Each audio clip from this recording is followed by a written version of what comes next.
Magandang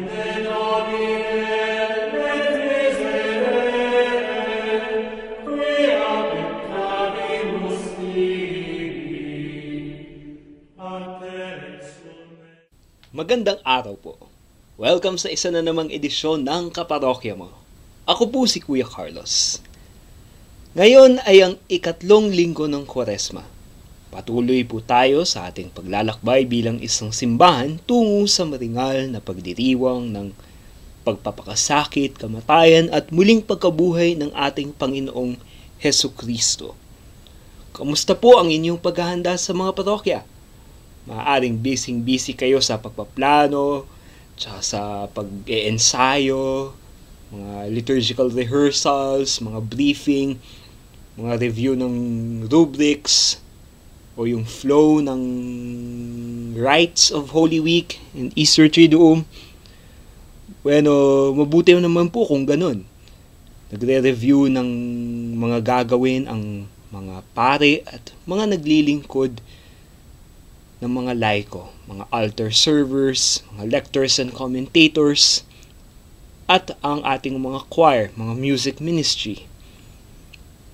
At hinahanda na rin po siguro ng ating mga MBG, mga Most Beautiful Girls, joke lang, mga Mother Butler Guild, ang mga susutin ng mga pare, at ganun rin yung mga linen sa altar, at ang mga linen sa chalice. Pagdasal po natin ang bawat isa na maging maayos ang ating paghahanda sa napakahalagang pagdidiwang na ito sa ating simbahan. Mga kaparokya, sa ating ebanghelyo sa araw na ito, tila nagwala ang ating Panginoong Hesus sa templo. Well, wala naman siguro siyang childhood tantrums at hindi naman siya siguro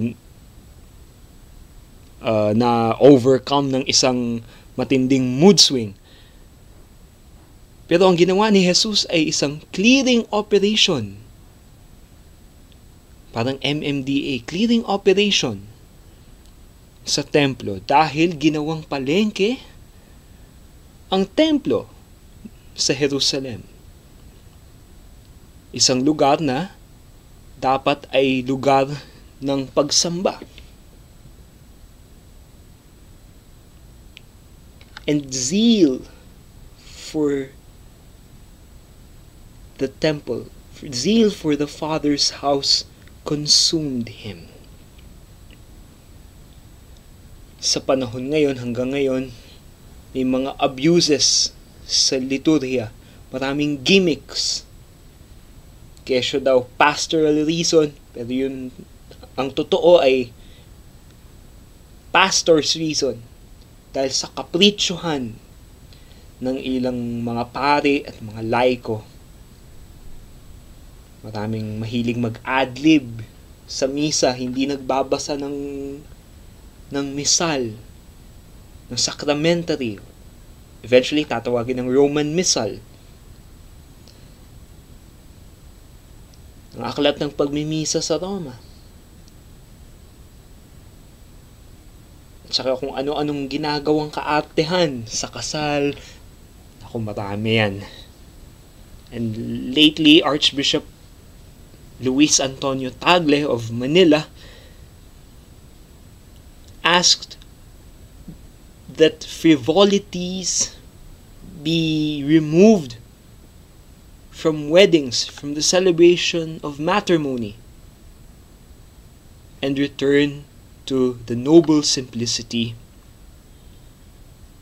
of our sacraments, of our celebration of the sacraments, the celebration of the liturgy. Mga kapatid, hilingin natin sa ating Panginoon na alisin ang lahat ng nakakahadlang sa ating ganap na pagsamba sa Panginoon. Alisin natin ang lahat ng ating kayabangan, pagmamarunong, at ang kawalan ng isang bukas na isip at puso. At sa pagbubukas ng ating mga puso, at sa ating pagbubukas ng ating isipan sa isip, puso at diwa ng buong simbahan na katawang mistiko ni Kristo, naway makapag-alay tayo ng ganap na pagsamba sa Diyos Ama, pagpupuri sa Kanya sa pamamagitan ng Kanyang bugtong na anak na si Jesus at sa pakikipagkaisa ng Espiritu Santo. At sa ating pagpupuri sa Diyos na dakila at maawain, tayo ay Kanyang pababanalin. Tayo ay mas pinapalakas upang gawin ang Kanyang misyon at upang ating madama ang langit sa lupa.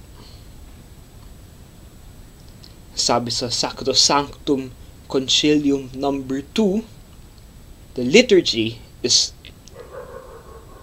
where the work of redemption is accomplished. Tayo ay nililigtas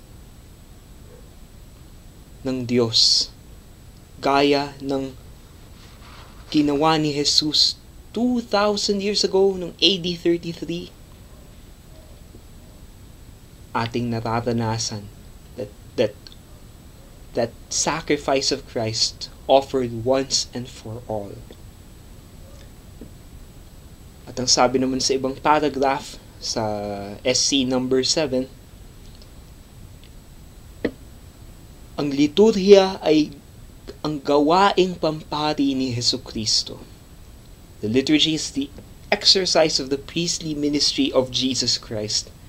And SC number 8, the liturgy on earth is a foretaste of the liturgy in heaven. Naway ang ating mga pagdiriwang ng liturhiya, lalong-lalo na sa dadating ng mga mahal na araw at Triduo Pascual, ay maging banal, maging sagrado, maging maringal, maging maayos, at maging sa ikaluluwalhati ng Diyos at sa ikababanal ng Kanyang sambayanan. Bilang pangwakas na panalangin, atin pong dasalin ang collect para sa linggong ito, gamit ang bagong English translation. Sa ngalan ng Ama at ng Anak at ng Espiritu Santo. Amen.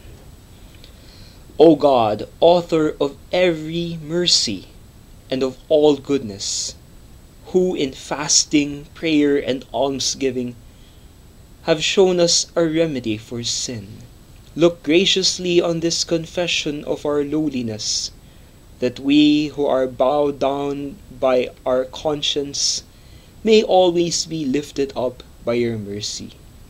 Through our Lord Jesus Christ, your Son, who lives and reigns with you in the unity of the Holy Spirit, one God, forever and ever. Amen.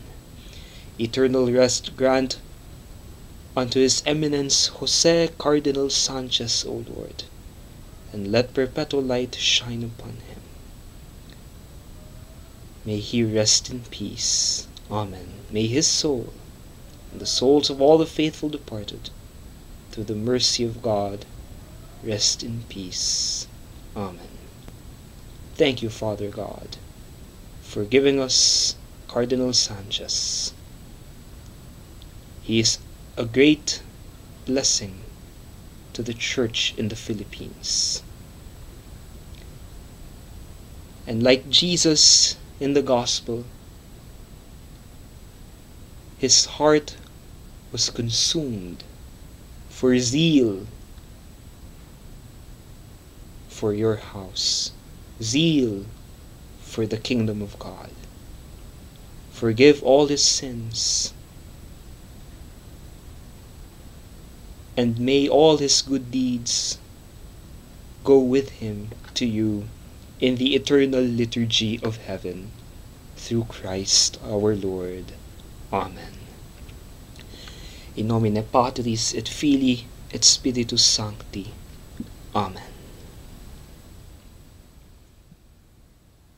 Magkita-kita po tayong muli sa susunod na linggo para sa isa na namang edisyon ng ating kwentuhan at pagninilay. Naway maging makabuluhan ang ating paghahanda sa Pasko ng pagpapakasakit, kamatayan at muling pagkabuhay ng ating Panginoon. Hanggang sa muli, ito ang kaparokya mo, Kuya Carlos Babiano.